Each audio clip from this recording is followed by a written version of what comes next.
Mega Projects Africa, proudly brought to you by Santam.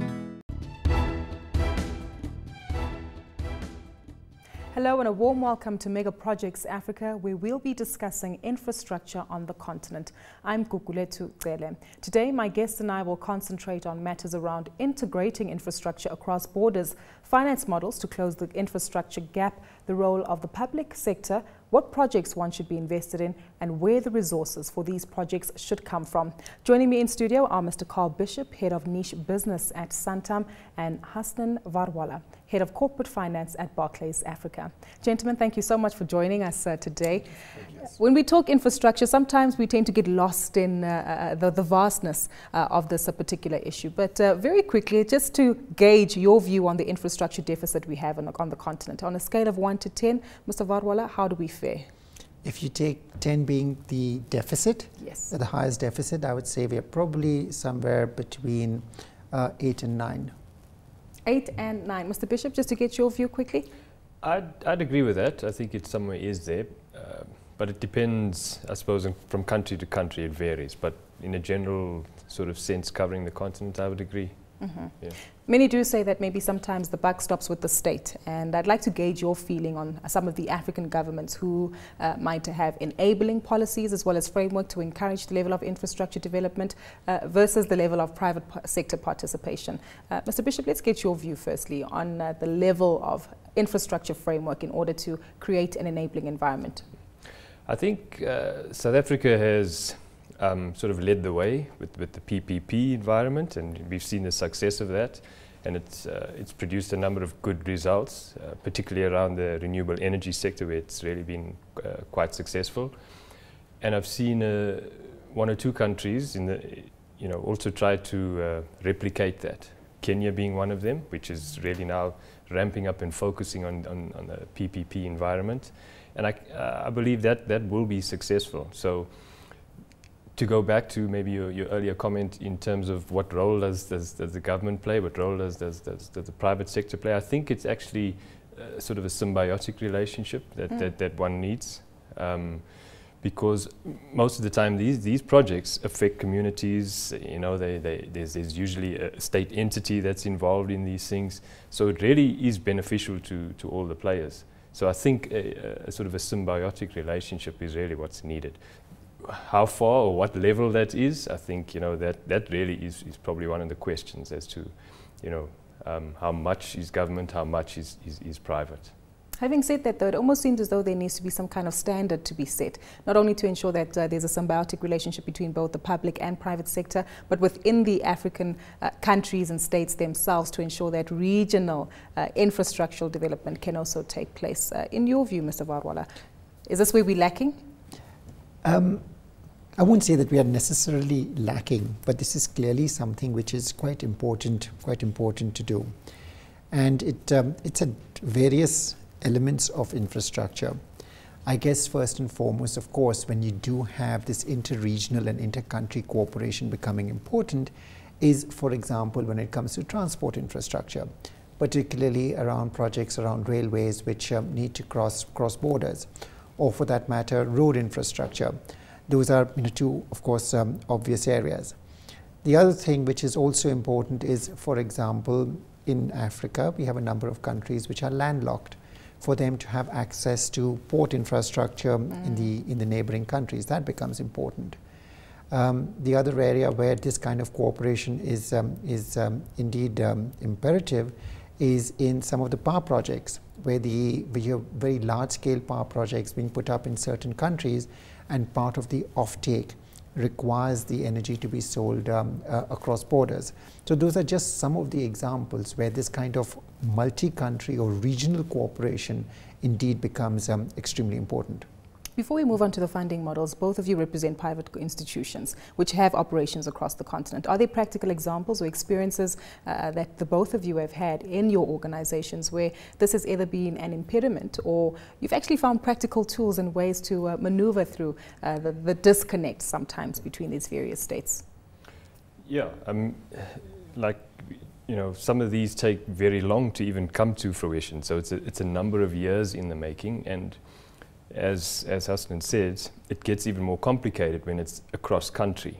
So what we have found is we work a lot with the NBF, the NEPAD Business Foundation, who one of their focuses is really to lobby various governmental agencies and departments within the various countries to try to unlock some of these, because most countries have internal policy frameworks, you know, to varying degrees, but that's, in my mind, not too much of the issue. It's when various policies of various countries now need to come into play and talk to each other, particularly when you've got projects such as transport or railway that go across the countries. And that's where we found that working with an organization like that can actually benefit. Having said that, though, do you also find that in certain regions, one obviously potentially needs to capitalize on what I'd like to refer to as the big daddies of those particular regions? Maybe when you look at ECOWAS, it's Nigeria, SADC, it's South Africa. I understand the East African communities, it's slightly more competitive with Kenya, Tanzania, Ethiopia, and Rwanda, all really boasting significant GDP growth figures. But given the fact that, and maybe let's start off with the SADC region as well as Nigeria as an example, if they are the economies which contribute the most to GDP figures in those regions, as well as are likely to take on the most significant amount of risk, should their big daddy profile maybe be used as a step to leverage on in order to bolster the regional infrastructural development? I guess you're right to the extent that in some of these very large-scale projects, it is important to have a leader. And if it's a particular country which has the greatest benefit from that project, it follows quite naturally that you are able to, that country does take the lead. Yes, you certainly do have that. But then again, I'd also make the point that you got to look at this on a case-by-case basis. And it's, while there is a fair amount of infrastructure projects which are regional in nature and, you know, are cross borders, infrastructure also often tends to be a very local investment. It is very specific to that one country itself. Would we also have to maybe discipline economies not to be selfish here? Because that's also a potential threat where some might be become bullies, like we say, and maybe tell smaller economies that, hey, you know, Swaziland, you might not need all of that because we are a lot larger and we can benefit significantly from that. Is that also a key area of discipline? Well, that's probably going to be a very difficult thing to do, because, you know, each project or whatever a particular country needs is obviously beneficial for that particular country. So to tell country A that actually you must put that on priority number 3 now or number 4, that's quite a challenge.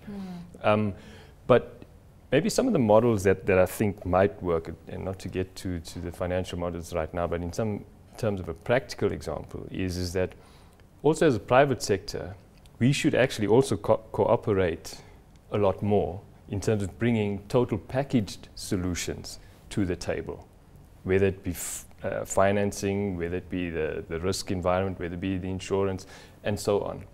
And that's where we've seen some of our sort of Eastern friends have done it, and they've been successful at that. And that's one thing I think we should also try to get. Why do you think that is, though? Because certainly there is a greater benefit, and the leaders of the private institutions have acknowledged that. It's far easier approaching whether it's a government institution or whether it's a regional institution with a completed package, from funding all the way to operational existence once an asset has been constructed. Then, you know, you're kind of covering everything and you're making the decision far easier, rather than having, you know, that, let's call it SADC or COMISA or whoever it is, dealing with various parties trying to make this thing work, in my view. Do we need government policies, though, to get to that point in all the other regions? Government policies, no doubt, of course, you know, would help, because in whichever way you look at it, infrastructure is an area which does touch on government. So government policy, no doubt, is important. But I completely agree with Karl. What we need in Africa is what's often called, it's an African solution. It's got to be different. And there is a huge infrastructure gap. You know, talk about numbers, anywhere from $80 to $90 billion is the kind of number you hear in terms of annual investment that is required. You have that against a backdrop where a number of countries are challenged in terms of their abilities to be able to support that kind of investment and that kind of credit. And therefore, you need to have the private sector involved. A lot of this is greenfield projects and therefore greenfield risk, which in Africa is challenging. So with all of those things in mind, you need to look at what are the alternate solutions, what are the other things that one can do, whether it is, of course, a number of countries support through ECA credit or Export Credit Agency credit. That definitely is something which helps, but we also need to look at other forms of, other pockets of financing, whether it be infrastructure funds, private sponsors, or others. I'd like us to venture further into those particular capital raising initiatives because we hear about private equity potentially playing a role, but we know that governments are used to external funding and maybe donor funding in that regard. But is this also an element where we need to change the mindset of not only financiers, but like you say, the private sector coming with innovative financial solutions in order to captivate the infrastructure market? Absolutely, absolutely. That's exactly what is needed. It is a question of all the various agencies and these different pockets of capital coming together. The fact of the matter is infrastructure investment is a long-dated investment. It's also an investment which, particularly for greenfield projects, comes with a lot of fallover risk. So the means of putting these projects together, the means of financing, etc., have exactly as you said, have got to be different. Now let's look at what's happening across the rest of the world. The first thing is that yes, there is a hunt for yield. So it's a good time to be either issuing bonds or being or taking on credit in an environment like that, right? So for the right kind of project, for the right kind of government, yes, there is the debt capital markets to that extent are open. The next thing is that, much as Karl alluded to, there are some of the providers of capital and banks, particularly in Asia, who are more open to taking on this kind of long-term and long-dated risk, particularly when there is a strategic element for their countries or companies from their countries to participate. And then of course you've got also the infrastructure funds. They tend to be slightly more reticent when it comes to greenfield risk, but brownfield expansion or reinvigorating existing infrastructure assets, yes, those are the kinds of things that they do. And of course lastly, you've got a number of project sponsors who are looking at projects in Africa. We're going to go to a quick ad break, but when we return, I want us to pick up on that particular theme of the new innovative measures. I think we also need to explore development banks and what role they play, especially given the fact that there are quite a few of them on the African continent. But we're going to a quick break. When we return, we unpack this and so much more right after this quick ad break.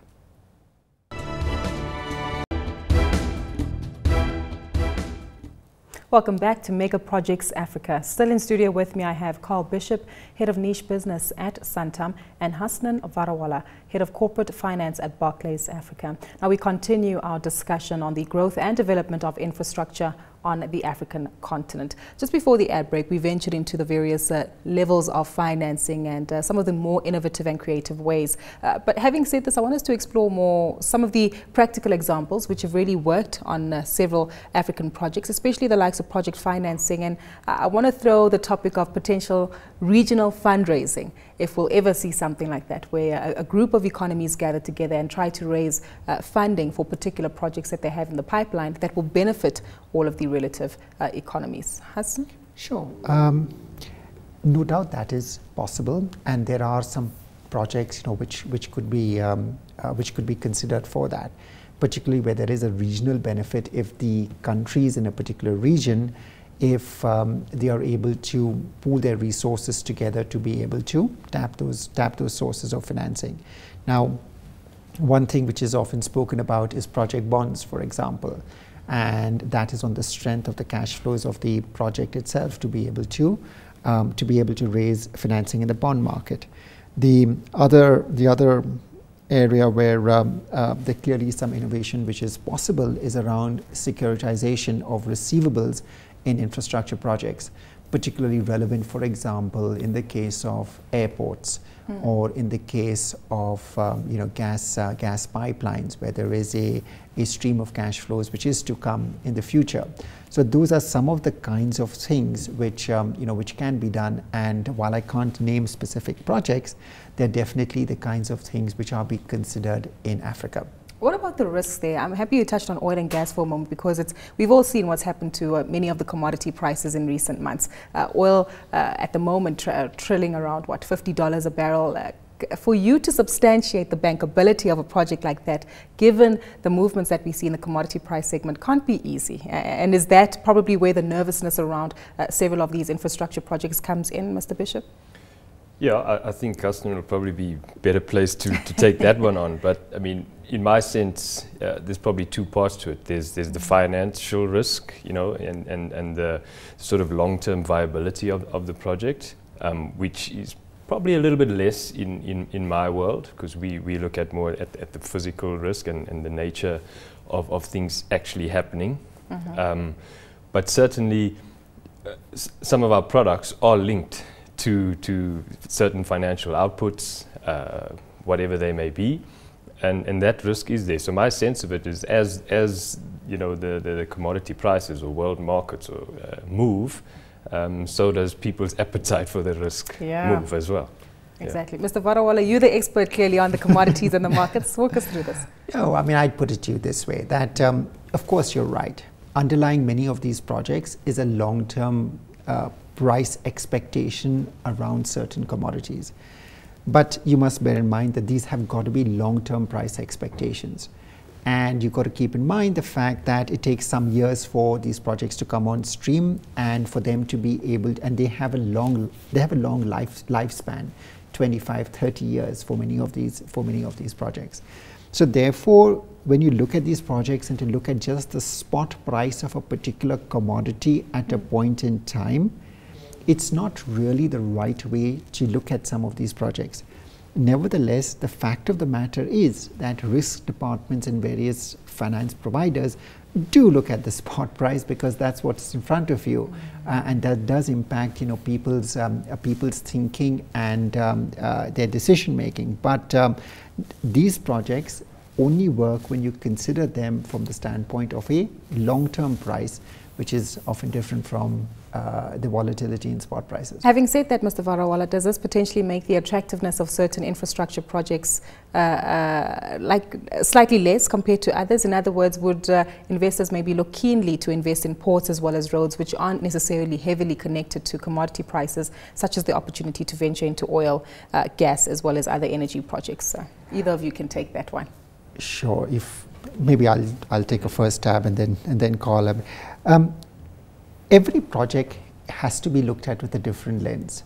So yes, of course, you're going to have commodity-based projects, whether it is things related to energy, or whether it is, for example, railways built to transport specific commodities, like some of the railway lines being built for iron ore projects or coal projects. So they have to be looked at in terms of the specifics of that particular commodity. That's no doubt one area.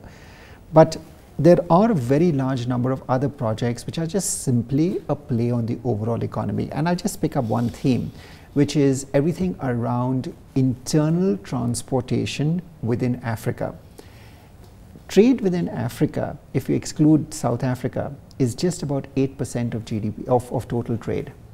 Only 8% of the total trade in Africa is actually, if you exclude South Africa, amongst the African countries. And one of the reasons for that is, of course, the absence of a good rail or road infrastructure.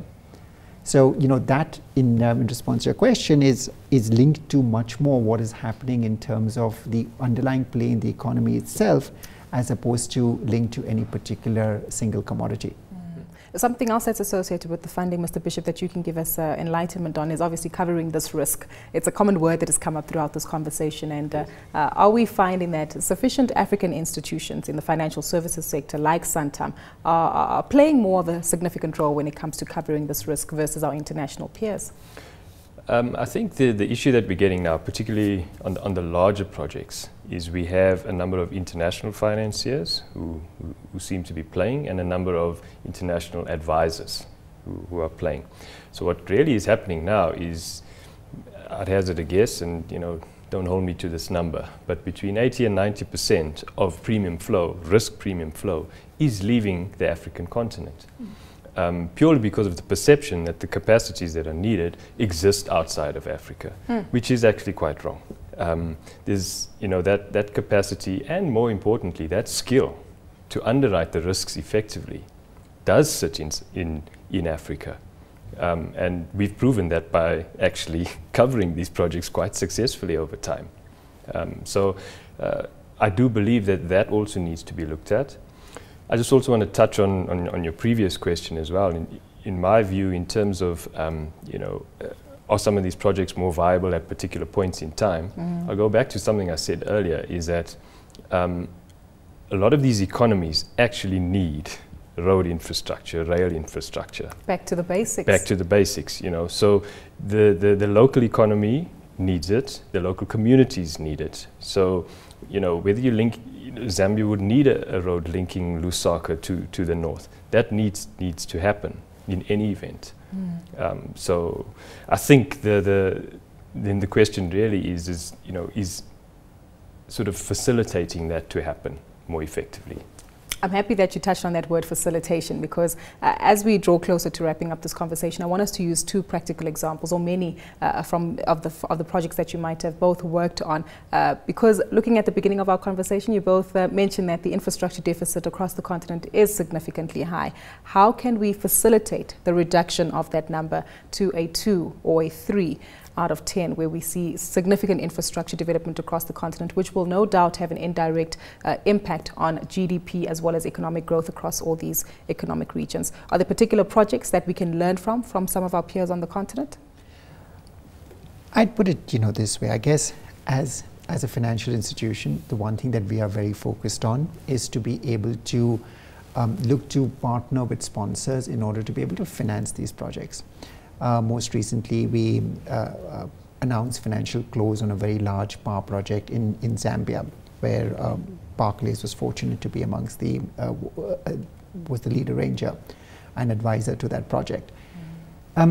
It's about being able to work with your clients across an extended period of time to be able to take them through from conception to actually that financial close. And it is for institutions like ourselves to be able to use our global networks to, first of all, be able to show to sponsors that, yes, these kinds of projects can be completed in Africa, and also to be able to reach out to pools of capital across the world to be able to bring them into Africa and put them into projects which are very well structured. And that indeed is the challenge, and that's what's ultimately, we as an institution, our contribution to getting the 9 down to a 2 or 3. African solutions for African problems. Mr. Bishop, I take it you agree? I do. I pick up on the last point. Time is needed, but for me, the word that I use is collaboration, and we've seen that sort of in the last 3 months. We were involved also on a large energy project in South Africa, where we facilitated capacity that was needed with some of our competitors. But in this instance, they are collaborative partners. So, I think we also need to take the blinkers off a little bit and take a bit of a broader view. What about China? What role do they play in this? As you say, looking at a collaborative effort and taking the blinkers off, should we be working side by side with them, or are they viewed more as an opposition when it comes to capitalizing on infrastructure development on the continent? Mr. Bishop? I think in my world, they are a competitor, but I think we can learn from that competition. I mentioned it earlier. I think the total package solution that we've seen in our environment that some of our Chinese competitors bring has actually worked for them. And it's actually worked to get these projects going. And I think we can learn from that, whether in collaboration with our financier partners, with our actual the construction entities, product suppliers, those sorts of things. If you can come with a solution like that, and that also requires a bit of a mindset shift. But I think as much as whether our Asian counterparts are competitors, I think they've got a good model that we could actually learn from. Mr. Varawalla, you agree? Indeed. In fact, I like the various themes that Karl brought up. It's about collaboration, it's about partnership, and it's about risk sharing. It's all three of the above. And it's also about learning from the huge experience that China has in terms of building out its own infrastructure. Yeah. It's amazing what China has been able to do on the in terms of power generation, distribution, in terms of its road network, rail network, high-speed rail, all of that in a very large geography. And all of that has been achieved across a period of around 30 or so years. And there clearly is a lot for us to learn from that, and a lot to capitalize on that learning which has taken place. And now, of course, we also have the benefit of the Chinese providers of capital, the large Chinese banks, being very open to finance significant projects in Africa.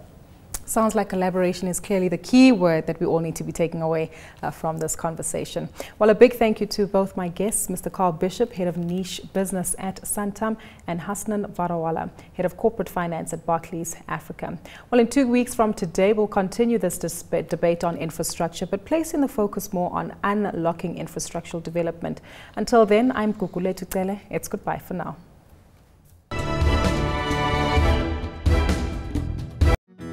Mega Projects Africa, proudly brought to you by Santam.